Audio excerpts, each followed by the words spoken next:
now is the Managing Director, CEO of Prewin, Adekunle Akindeji. It's nice to have you join us. Good morning. Nice to have you. Good morning. Yeah. Now, I know you've been following this development, but I wonder what you make of this travel restriction so far against Nigeria. A lot of even Americans are saying Nigeria, when it comes to the highest level of the students who are making, in fact, the most civilized, let me not use that word, civilized. Now, the most progressive and successful African Americans or African descent in the United States are Nigerians. Yes. So when it comes to the record of who has any Nigerian been part of any terror-related activity in the United States, no Nigerian so far. So how does this justify? What do you make of this?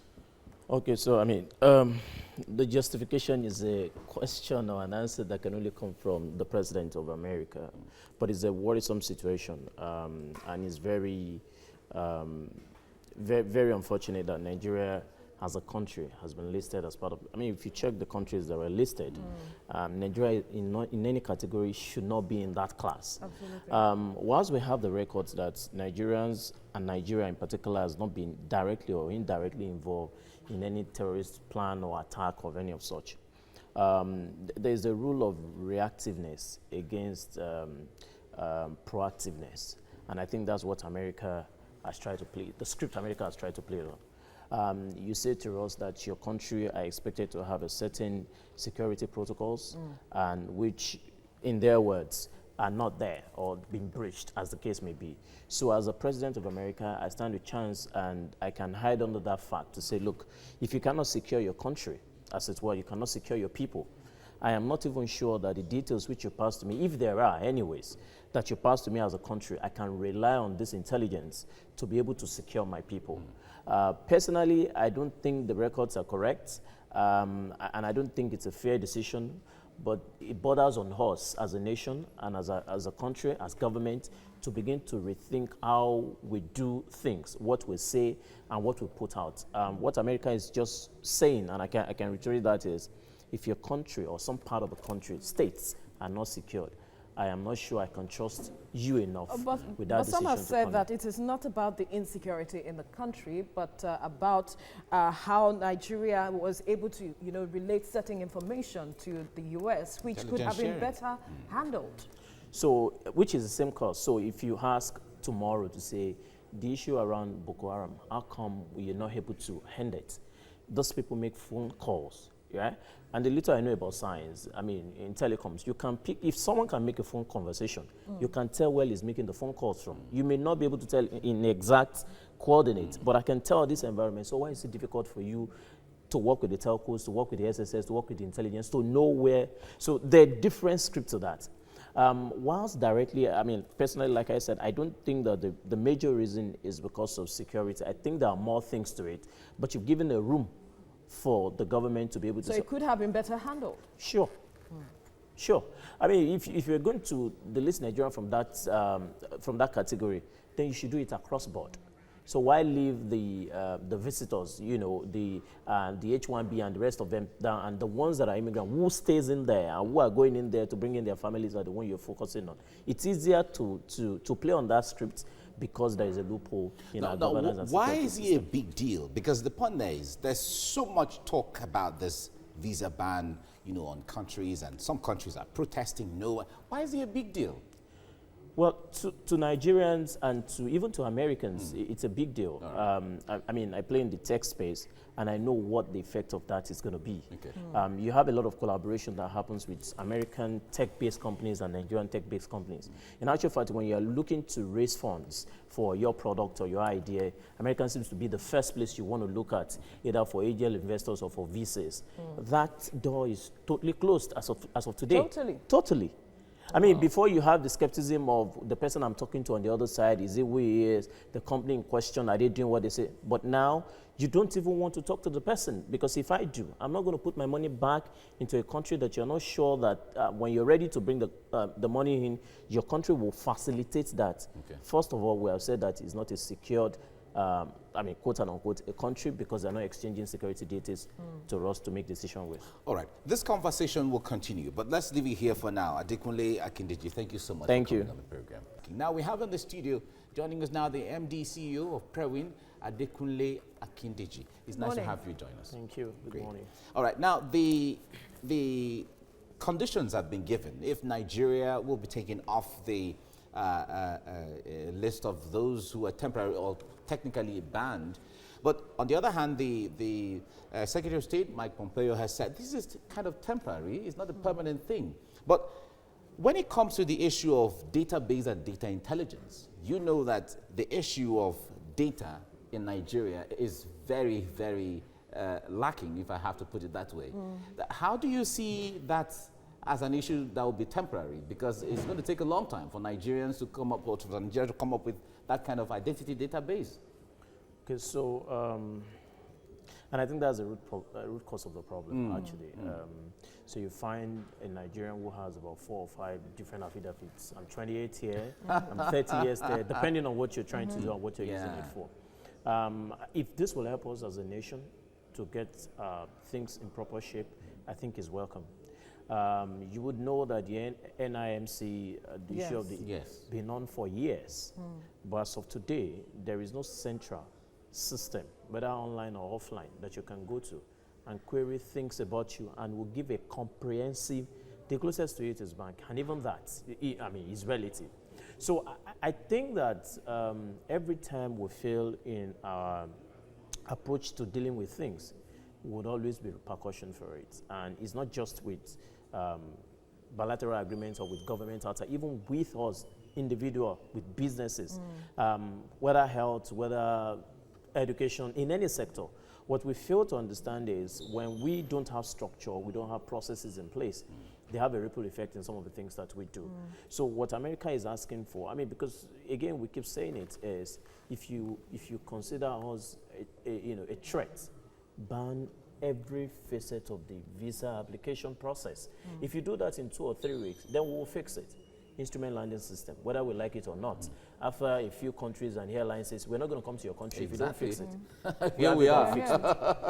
We're just a very unique people, unfortunate to say. Indeed. Yeah. So, but if this will help us to put things in proper perspective, I think is a welcome.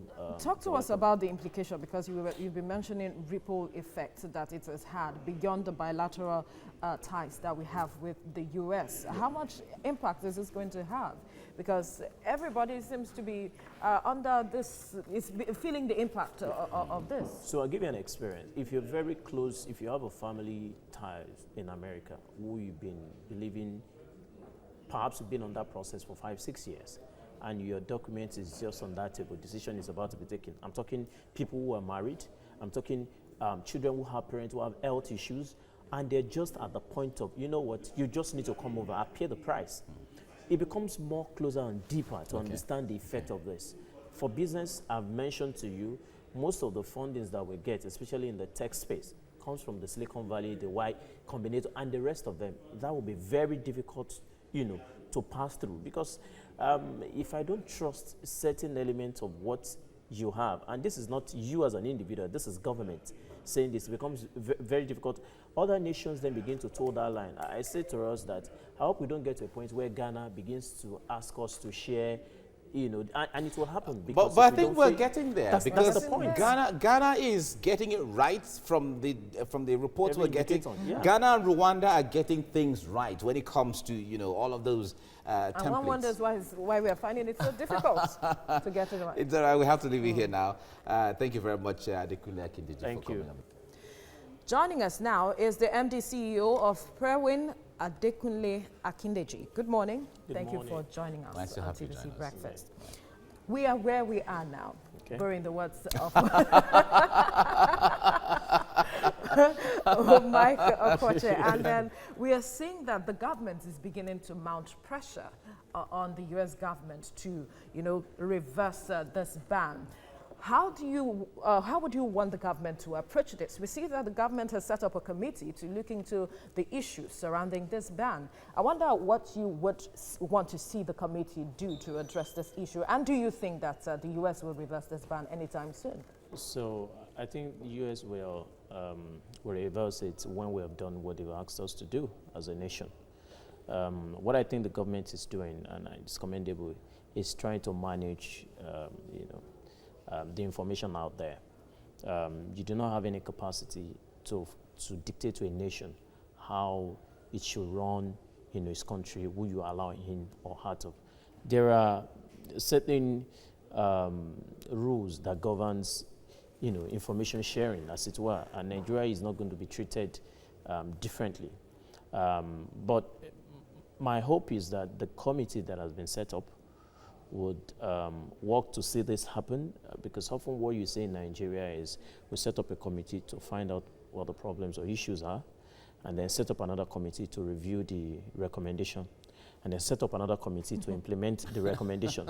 And then the last committee would do exactly opposite of what the problem. So yes, so I mean, this should not be a rocket science, as you know, but let's be positive and be hopeful that for once this will be looked into and be resolved. Well, some onlookers have said that this is not just what we hear on the news, that these are the reasons, data intelligence, sharing system and all of that, that there's more to this.